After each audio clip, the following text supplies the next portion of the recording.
Bem, sempre emocionante assistir novamente esse filme. C'est toujours émouvant de revoir le film. Tem um valor muito especial para mim estar nessa plateia com vocês, onde o Carlos Eugênio passou tanto tempo vivendo, né, nesse país, e com isso, enfim, acaba ganhando uma dupla nacionalidade, né? Et c'est très important pour moi d'être ici parmi vous, puisque Carlos Eugênio a vécu ici en France et a fini par obtenir une sorte de double nationalité. Agradeço muito ao Festival Jangada por ter selecionado o filme. Eu acho que é um momento de grande, que esse filme assume uma grande importância como testemunho de uma história real, num momento em que no nosso país há uma tentativa de contar essa história de uma maneira diferente. Et je tiens également à remercier le festival organisé par Jean Gada, puisque nous avons aujourd'hui au Brésil une façon de vouloir raconter cette histoire autrement. Muitas autoridades estão afirmando que o golpe não existiu. Nombreuses sont les autorités qui disent qu'il n'y a pas eu de putsch, de coup d'État.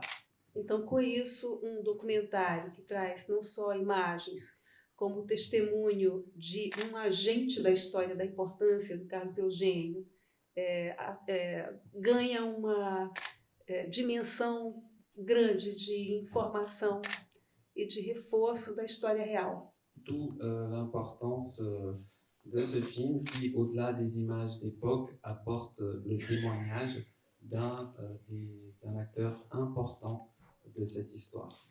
Eu gostaria de passar para o Carlos Eugênio, que possa falar alguma coisa.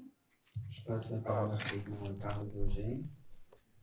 Eu só discordo de uma coisa. Il y a un point sur lequel je ne suis pas d'accord. Excuse-moi, il faut que je parle français. Il y a un seul point que je ne suis pas d'accord avec tout ce qu'Israël a dit. Elle a dit qu'on a commencé à raconter une autre histoire maintenant. Mais on raconte une autre histoire depuis qu'ils ont accepté la loi d'amnistie, qui amnistiait les gens qui avaient lutté pour la liberté et les tortionnaires. Cette histoire a commencé à être racontée comme faussement depuis là-bas. Quand je suis rentré au Brésil, pour la mort de mon père, j'étais encore condamné. L'amnistie avait été en 1979. Moi, en 81, j'étais clandestin. En 82, je suis rentré dans l'ambassade française et j'ai été amnistié par la Suprême Cour. Quand j'ai quitté l'ambassade, à partir de là, j'ai subi une chose que je ne pensais jamais subir, qui était comment peut-on dire ça? Des gens qui se disaient de gauche, ça faisait pas longtemps,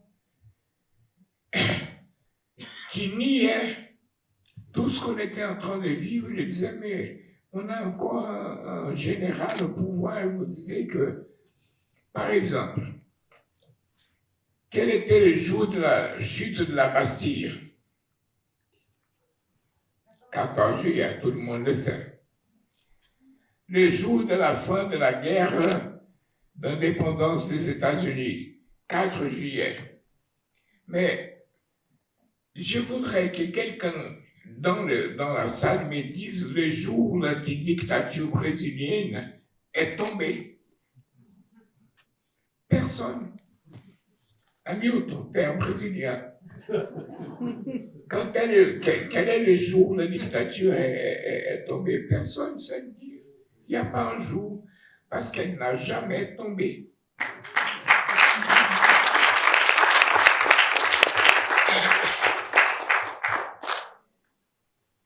il y a deux généraux, un qui s'appelle Geisel et l'autre Goberi, qui ont mis en place une politique qu'ils appelaient de distension lente,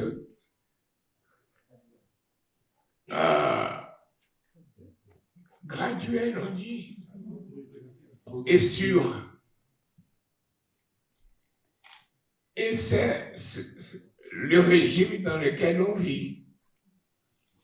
Oh, maintenant, le Brésil a une constitution en 88. La constitution qu'on avait en 46, elle était plus démocratique que celle de 88.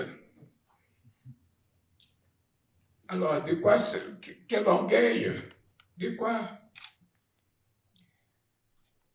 C'est cette constitution qui a permis tout ce qui se passe maintenant au Brésil.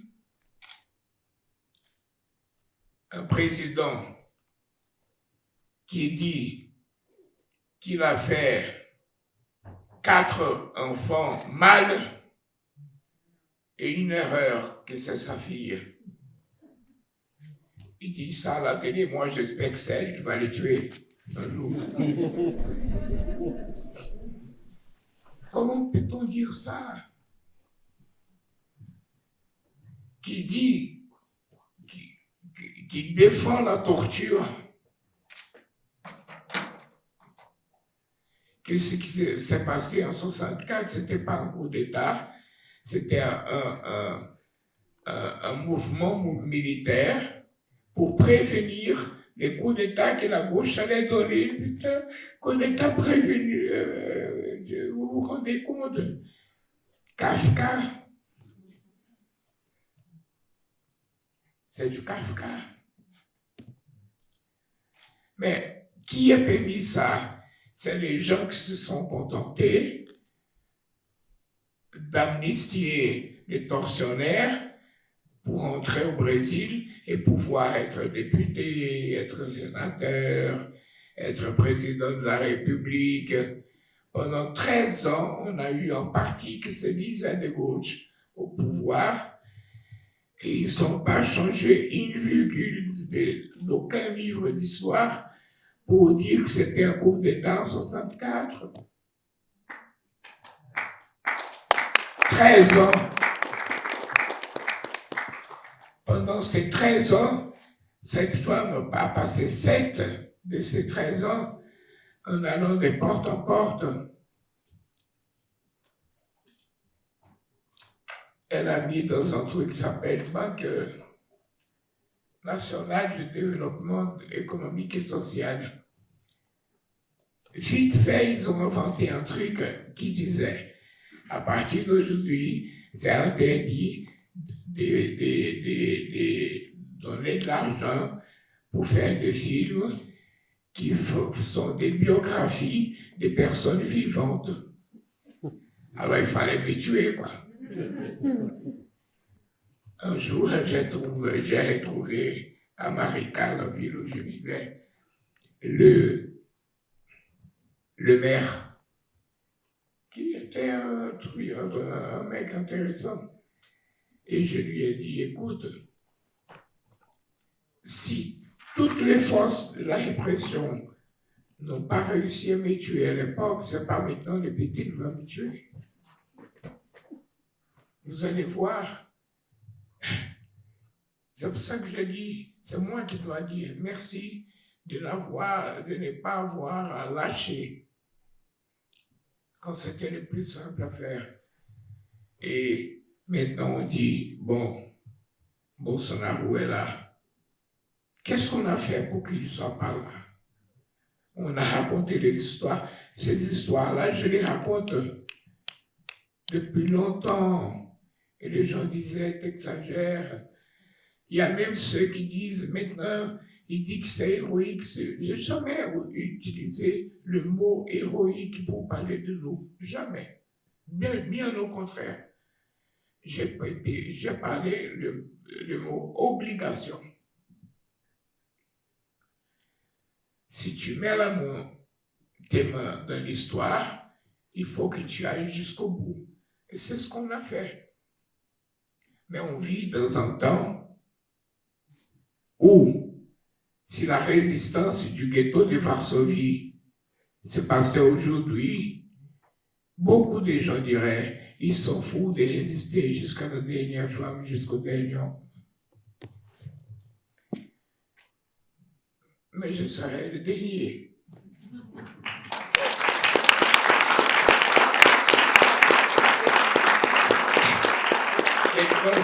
Quelqu'un veut parler, veut discuter, veut dire quelque chose. Oui. Alguém.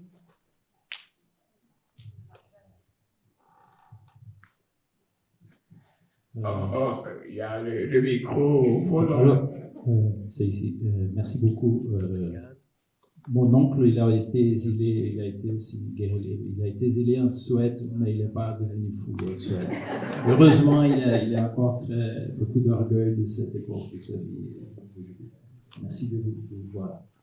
Ma question, c'est une question pratique et stratégique. C'est un peu une provocation aussi, mais vous laissez sous-entendre que les nouvelles générations vont continuer ce que vous avez fait. Vous pensez qu'il serait possible de continuer de cette manière aujourd'hui? Au cas où, comment?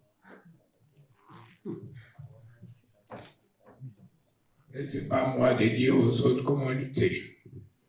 Ça, cette prétention, je ne l'ai pas. Mais je connais beaucoup de gens qui sont en train de lutter au Brésil. Beaucoup. Une chose, je peux vous assurer, le rouge de mon drapeau, petit à petit, il est devenu à chaque fois plus noir. Et c'est de ce noir-là qu'il va sortir quelque chose au Brésil.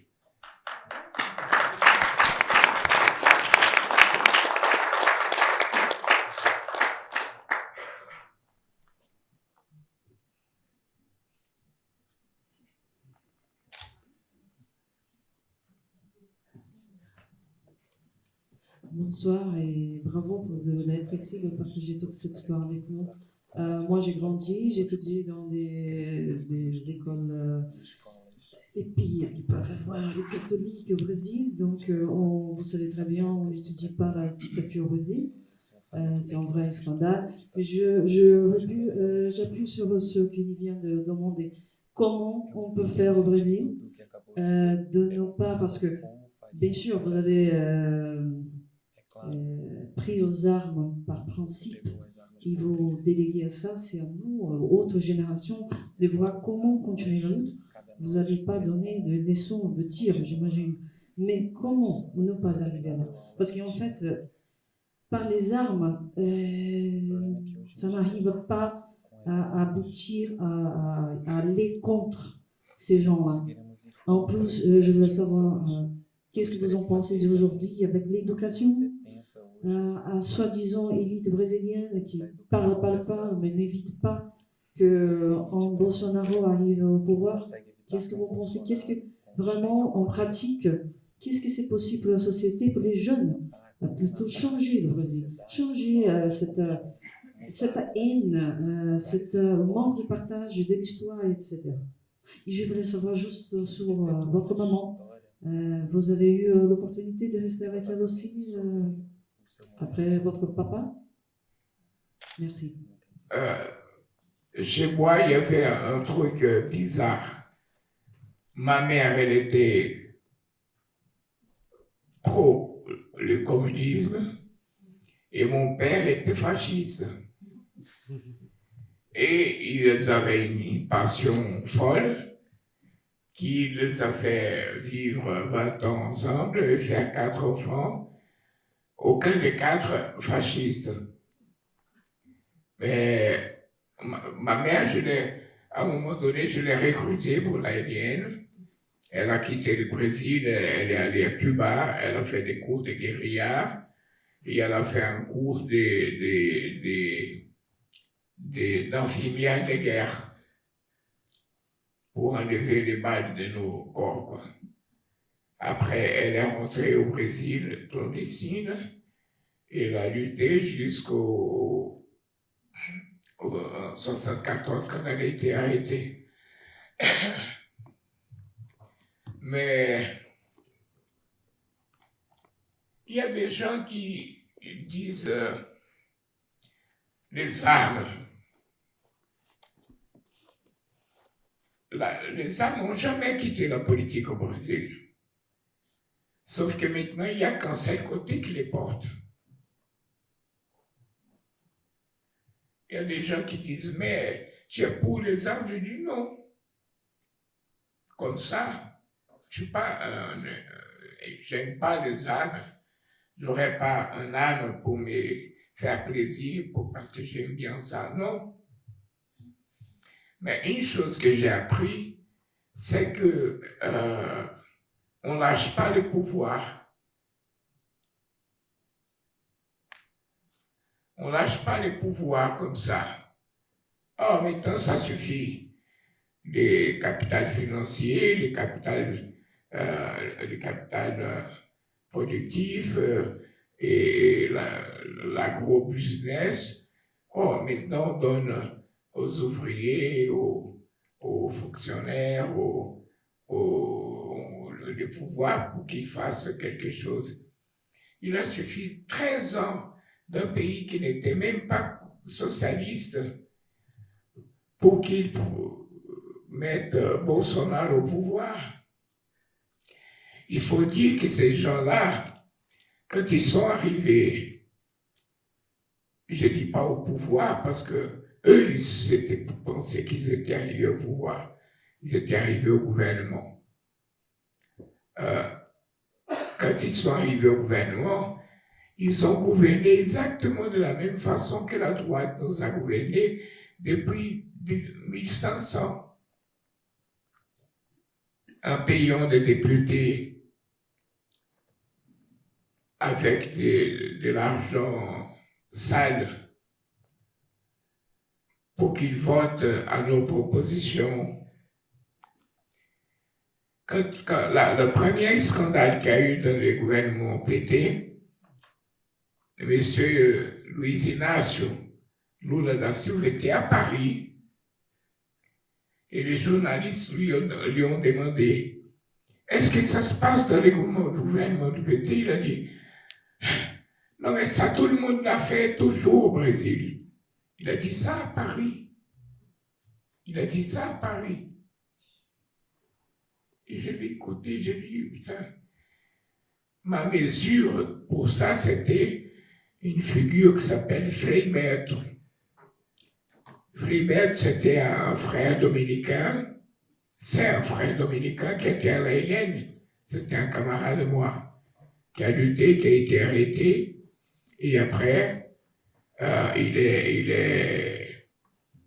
est allé au gouvernement du PT.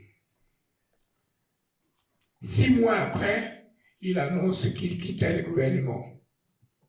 Alors je dis à Maria Claudia, tu sais pourquoi il est en train de partir? C'est parce qu'il a vu qu'ils sont en train de piquer beaucoup d'argent. Il y a des fortunes qui ont été piquées. Il y avait des malles, des valises qui passaient avec 500 000 reais, avec 2 euros, des dollars. Comment peut-on changer la tête d'un peuple en faisant pareil à la droite?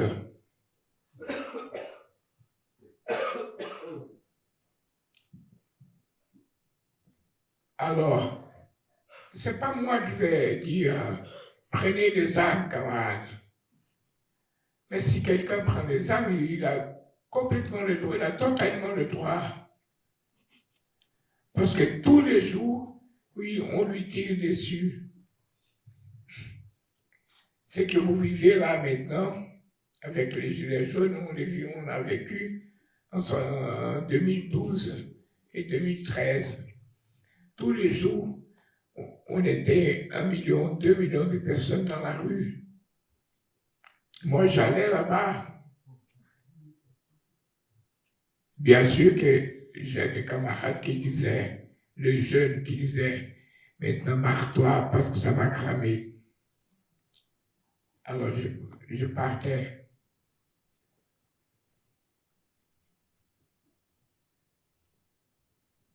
Qu'est-ce qu'on veut? On veut lâcher 2/3 du Brésil. On lâche, on les lâche. On va les lâcher comme ça.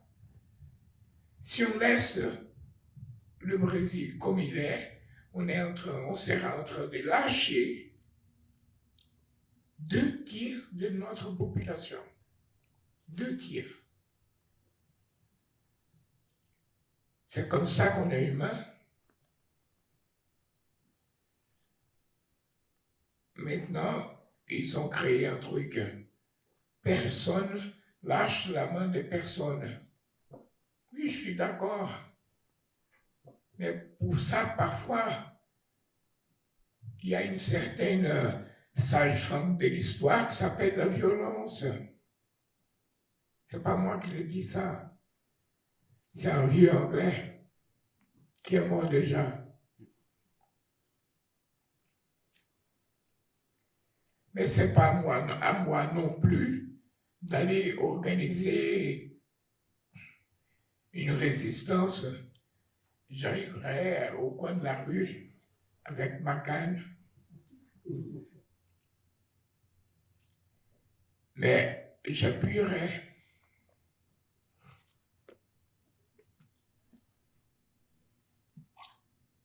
Et je ne sais pas pourquoi la gauche internationale, après le consensus de Washington, après la fin de l'histoire, vous vous rappelez que on avait déjà un peu accepté que l'histoire était finie. On a déjà un peu accepté que l'histoire était finie. Au moins une bonne partie des gens qui sont là, à un moment donné, on a accepté que l'histoire était finie. Mais si l'histoire est finie dans ces conditions-là, c'est vraiment lamentable. On va laisser que l'histoire finisse comme ça. Avec des bateaux et des bateaux, des gens qui viennent. Parce qu'on va là-bas prendre leur pétrole, leur richesse.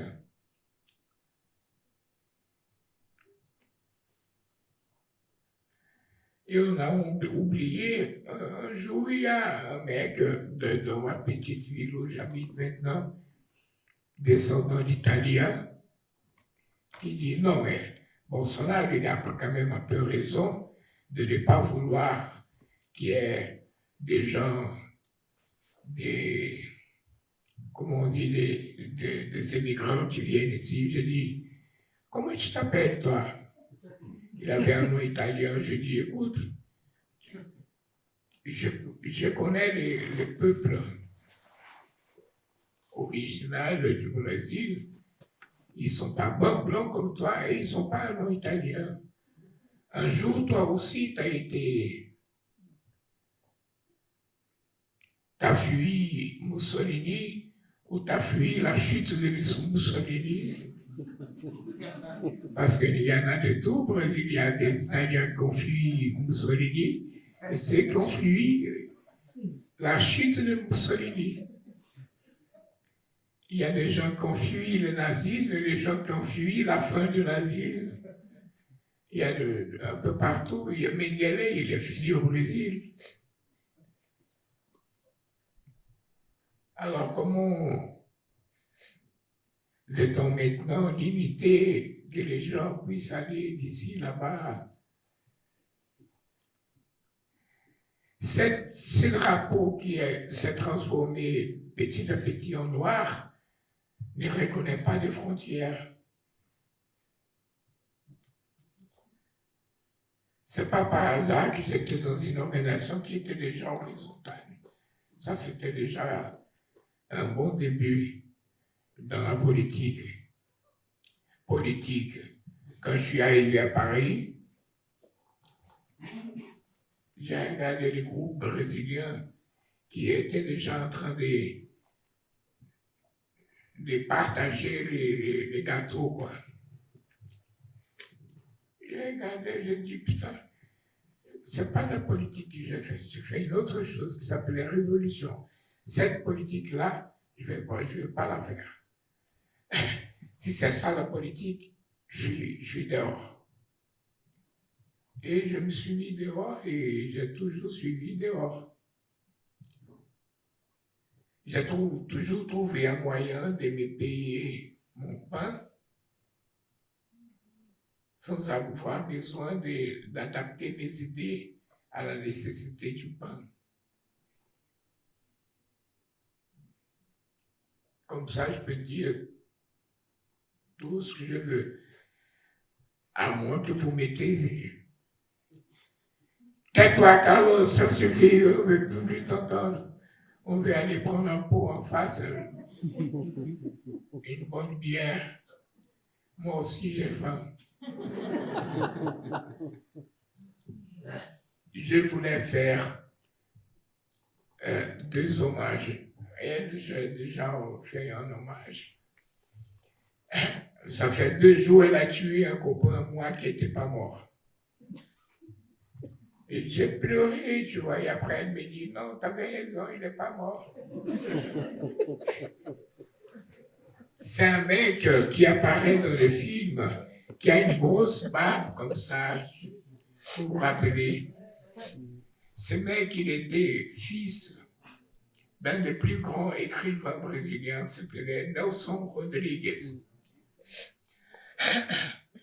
Quand il a été arrêté, son père est allé directement au dictateur Médici et lui a demandé un accord.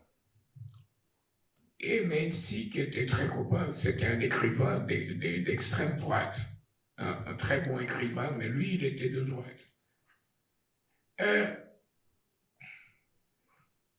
Médici dit, ok, mais il sort de prison, il va directement à l'aéroport, il prend un avion et il se barre du Brésil. Il dit, ok.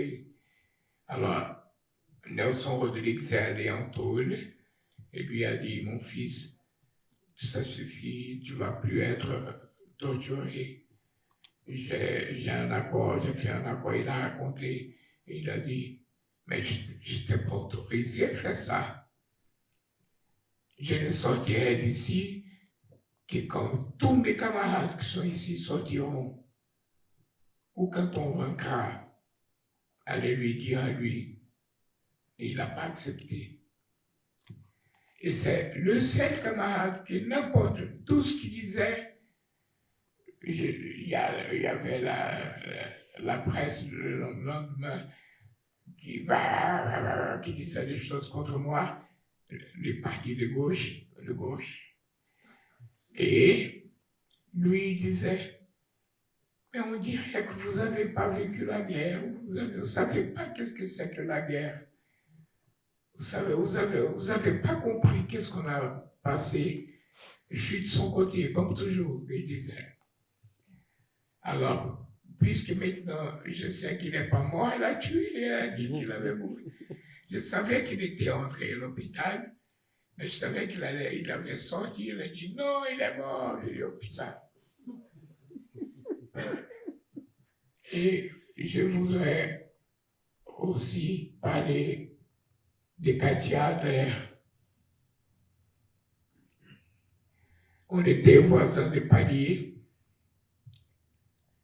et elle a assisté à l'invasion par l'armée de mon appartement. T'avais quel âge? 7-8 ans.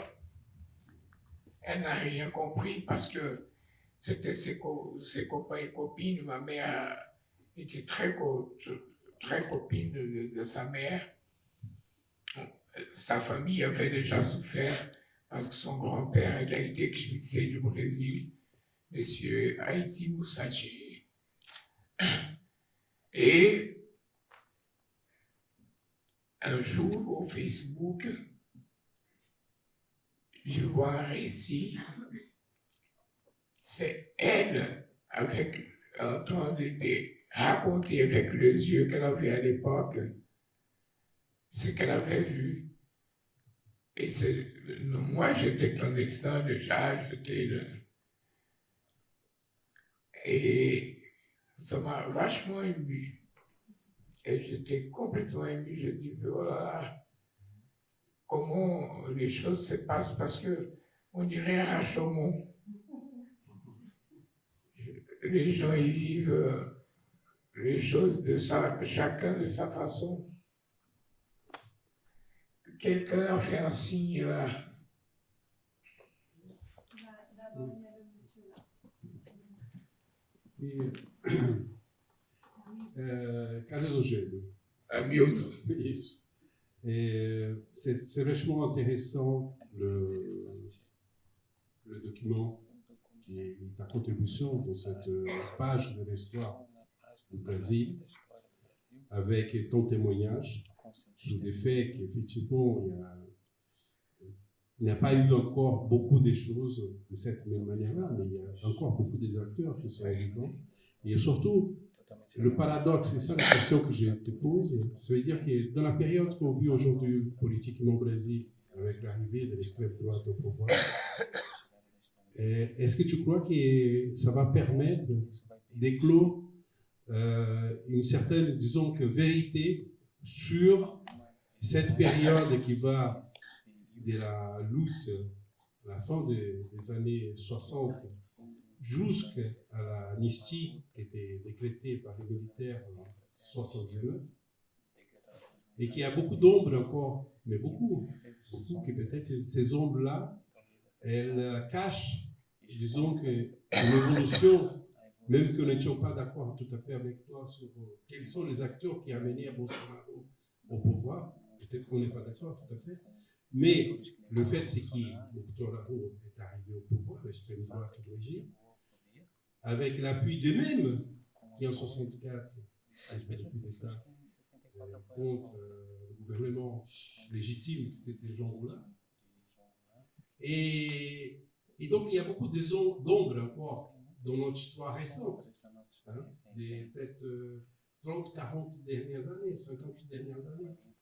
Et est-ce que tu crois que, paradoxalement, la période qu'on vit, c'est une période qui tend à un certain obscurantisme dans la société, et qu'on puisse contribuer à ce que cette vérité, cette période noircie et cachée, grise, qu'on a tous vécu pendant ces années 70, 60, qui reste toujours encore grise et cachée, est-ce que tu crois qu'il y a une possibilité que ça vienne en surface avec des documents, des témoignages, des travaux, des études, des bouquins, tout ça, qui soient faits pour éclaircir ça? Parce que moi, je crois que, comme toi, même on est tout à fait d'accord sur certaines parties de ton analyse, mais je crois qu'on a un sentiment qu'il y a quelque chose qui...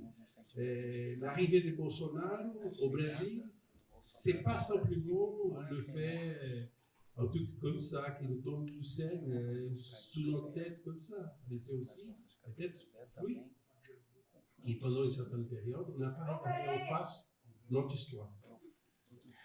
Ouais. Je pense que ça peut ouvrir les yeux des gens qui n'ont pas profité pendant toute cette période que les gens appellent des démocratiques, moi j'appelle des dictatures, des classes moins violentes, sans l'armée directement au pouvoir. Peut-être que ça va ouvrir les yeux des gens pour la nécessité de discuter les choses. Ils sont arrivés à faire une commission nationale de la vérité minable, horrible. Ils n'ont rien découvert de nouveau. Ils ont tout simplement pris des matériels qu'on les a filés. Moi, je me rappelle, j'ai passé le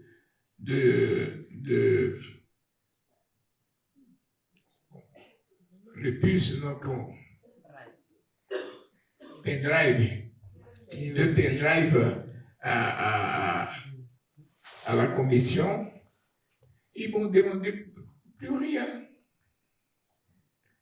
J'ai été appelé là-bas et il y a un des membres de la Commission nationale de la vérité qui commence à soutenir une théorie des deux démons.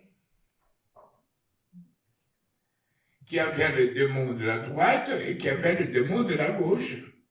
Comme si on avait donné les premiers tirs. Et c'est la première chose que j'ai dit, écoutez, monsieur, s'il vous plaît, il avait été ministre de la Justice de Sarney, José Carlos Dias. Il dit, le 31 mars, qu'est-ce qui s'est passé? La gauche est sortie dans les rues avec ses tanks, avec ses chars, et en train de donner des tirs, en train de dire qu'on allait prendre le pouvoir. Non, mais les démons de la droite, après, ont réveillé les démons de la gauche. Ça, c'est pas une chose sérieuse. Ça, ce n'est pas une chose sérieuse. Et on a accepté ça. Alors, j'espère que ça, moi, je pense pas que les militaires vont prendre le pouvoir directement. Peut-être qu'ils vont faire d'une façon que Bolsonaro quitte le pouvoir et le vice-président, c'est un général très intelligent.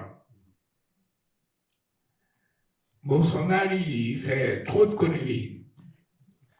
Tandis que le vice, non, il est quelqu'un d'intelligent. Mais ils ne veulent pas donner un coup d'État à la 164, prendre le pouvoir. Je pense qu'ils vont rester là et ils vont essayer de continuer. Tout le monde qui arrive à un gouvernement, il veut toujours continuer. C'est ma critique, par exemple, à tous les gouvernements de gauche ou de droite. Par exemple, Fidel Castro, moi je trouve que pendant tout ce temps, il n'était pas le meilleur à conduire la révolution cubaine. Et je l'ai connu, j'ai causé avec lui et je lui ai demandé ça. Et comment ça va Cuba du point de vue des formations de nouveaux leaders? Compagnero, ok. Moi, j'ai toujours dit, j'étais de la bande du Che. J'étais pas lui. Elle a voulu que je dise dans le film des choses qu'il ne voulait pas dire. Elle n'a pas demandé directement, je n'ai pas répondu. Mais j'espère, je pense qu'il y a une possibilité que les gens, cette fois-ci, disent non. Il faut d'une fois pour toutes que les Brésiliens apprennent à aller jusqu'au bout. C'est Umberto Eco qui a dit que la principale différence entre l'Italie et la France, c'est que les Italiens n'ont jamais coupé la tête à leur roi. Les Brésiliens n'ont pas coupé la tête, même pas au petit chat qui passe là à côté, au petit chat. On a peur, on a une fausse, qu'est-ce qu'ils sont gentils, mais ils sont gentils, mais ils sont capables d'attaquer une femme dans une rue,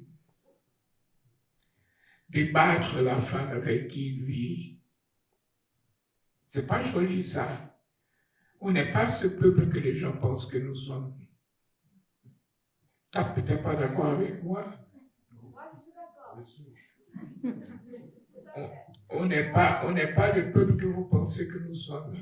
Il y a eu le type qui était tué, là, avec 4 éléments par l'armée.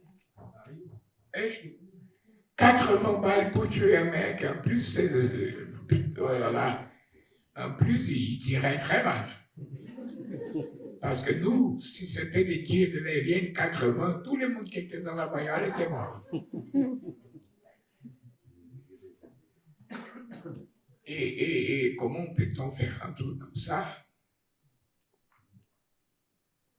Non, c'est une violence, sauf dans la politique. Non, ça c'est de la violence. Qu'est-ce que tu veux prendre les armes? Je dis, pourquoi pas?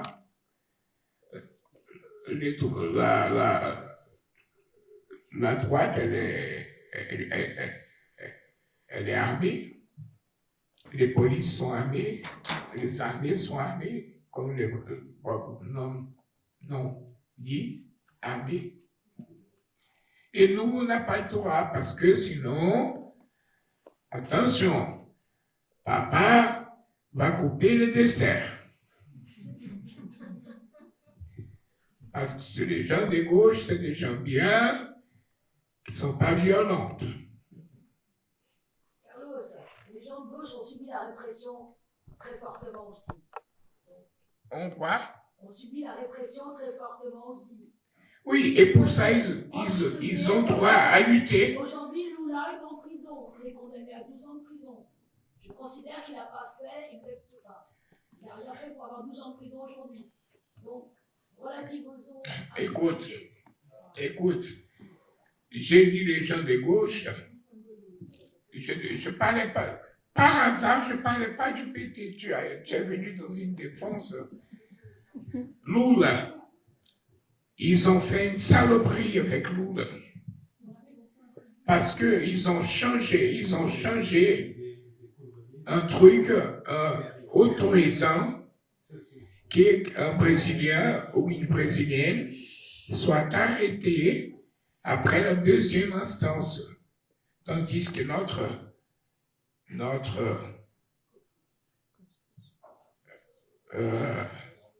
charte, Constitution. hein? Notre constitution parle de troisième instance. Donc, ça, c'est critiquable. Je critique.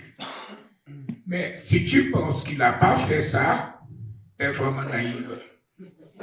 Carlos. J'ai vu se passer devant moi. Malheureusement, il faudra que ce soit la dernière question parce Ok. que nous devons libérer la salle. Oui, il faut qu'on C'est un aille. ferme, hein. Oui, mais j'ai le même joli prénom que Carlos. Donc, Carlos, je vois sur ta tête, heureusement, malheureusement, c'est écrit Pátria Amada Brasil. Qui c'était un slogan. C'était un slogan à l'époque de la dictature militaire. Et t'es là, et nous sommes là. Donc ça continue. Et je vois sur ton visage l'image de Moustaki, qui fait penser à la révolution permanente. Une autre référence aussi, c'est que j'ai tombé sur des documents au Brésil en tentant de comprendre la position d'AIBN, qui à l'époque c'était des documents et une pratique différente de la gauche officielle, parmi d'autres, qui c'était plus proche des organisations anarchistes. Et je crois que la troisième chose, si tu peux faire une synthèse, si tu peux faire une synthèse, c'est le rôle de l'art. Parce que quelqu'un fait une référence à l'art, parce que vous êtes professeur de violon, de guitare. Et j'ai su récemment qu'il y a eu des excellents élèves ici à niveau d'Europe, des musiciens vertueux. Je voulais savoir, comme la guitare ressemble à une mitraillette aussi, si ces passages que quelqu'un demande dans le film a un rapport avec la politique. La politique par la musique, l'art, si l'art a eu un rôle thérapeutique. Une fois, dans un film, on m'a demandé quels étaient les rapports dans ma vie entre la guitare et la mitraillette. Et j'ai dit, c'est la même chose pour moi. Parce qu'on peut faire la même chose avec les deux. L'art, c'est quelque chose qui change les gens. La politique aussi, c'est quelque chose qui change les gens. Et la politique armée aussi, c'est quelque chose qui change les gens. Alors je pense que c'est un peu la même chose.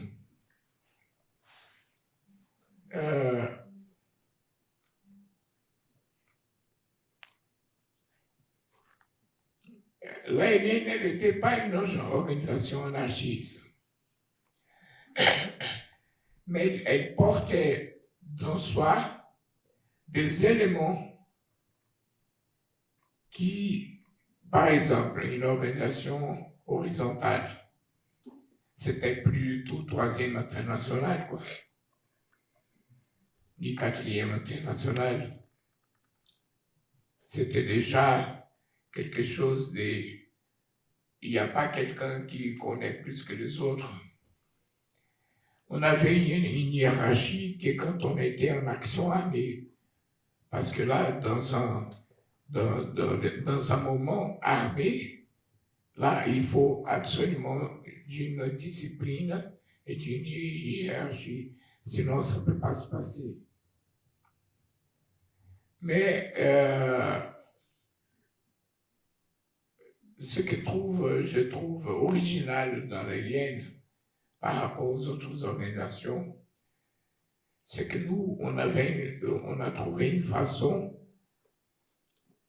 brésilienne de voir les choses et de faire les choses. Les gens disaient, Conrad des 13. Vous connaissez Conrad des 13?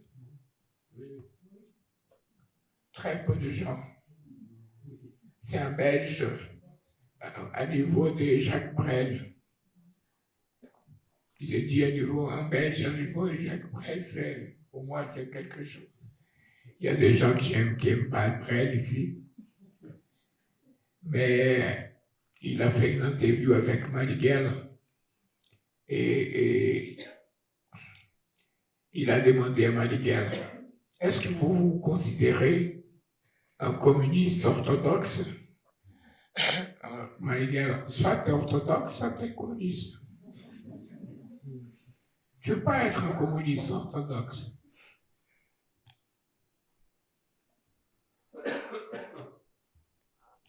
Donc je suis un communiste. Et l'orthodoxie, c'est plutôt une histoire de l'Église catholique. Il a complété. Mais je ne sais pas, Hamilton m'a fait beaucoup réfléchir là. Parce que je commençais à penser à ça, mais pas dans la profondeur où tu as mis. C'est-à-dire le fait que ça revienne, ça va peut-être nous faire d'aller jusqu'au fond de la question et de voir qu'on n'est pas si gentil. Déjà, on s'est aperçu qu'on ne joue pas tellement bien au foot. Pas aussi bien. Non, c'est bien. C'est mec qui est là, Saint-Germain-des-Prés. Le Français qui est là joue beaucoup mieux que lui. Et on appelle toujours Menino Ney. Il a 26 ans et on appelle enfant. C'est un débile mental, il n'y a aucune chose dans la tête. A appuyé Bolsonaro. A appuyé Bolsonaro. Cette espèce de chose horrible. Mais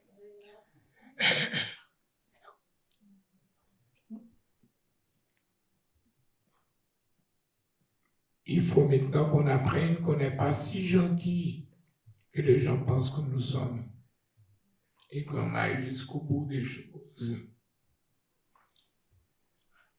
Bon.